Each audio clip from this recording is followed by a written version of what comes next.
ख़बर शेयर कंदासीं। कराची में बोर मुतासिर नारी मुबैना तौर ते अगवा थी वई आहे।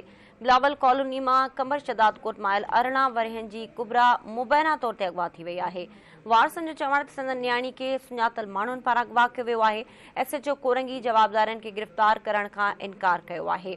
ब्रेकिंग न्यूज़ शेयर कयूं पिया नाज़रीन। कराची में बोर मुतासिर नारी मुबैना तौर ते अगवा थी वई आहे। बिलावल कॉलोनी में कमर शदाद कोट में आयल 18 वरहनि जी कुबरा मुबैना तौर ते अगवा थी वई।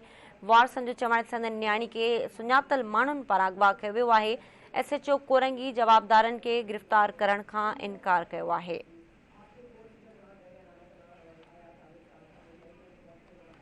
ख़बर वांकिरियूं पिया नाज़रीन। कराची में बोर मुतासिर नारी मुबैना तौर ते अगवा थी वई आहे।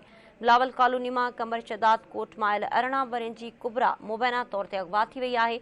वारसनि जो चवण ते संदन न्याणी खे सुञातल माण्हुनि पारां अगवा कयो वियो आहे। SHO कोरंगी जवाबदारनि खे गिरफ़्तार करण खां इनकार कयो आहे।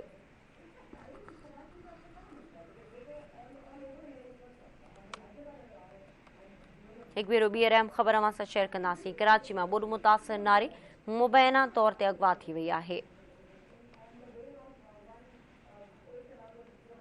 नाज़रीन अवां खे अपडेट कयूं पिया। बिलावल कॉलोनी में कमर शदाद कोट में आयल 18 वरहनि जी कुबरा मुबैना तौर ते अगवा थी वई।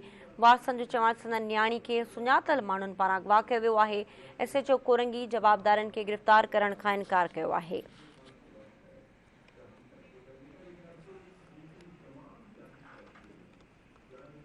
नाज़रीन ख़बर अवां सां शेयर कयूं पिया। कराची में बोर मुतासिर नारी मुबैना तौर ते अगवा थी वई आहे। वारसनि जो चवण संदन न्याणी खे सुञातल माण्हुनि पारां अगवा कयो वियो आहे। जॾहिं त SHO कोरंगी जवाबदारनि खे गिरफ़्तार करण खां इनकार कयो आहे।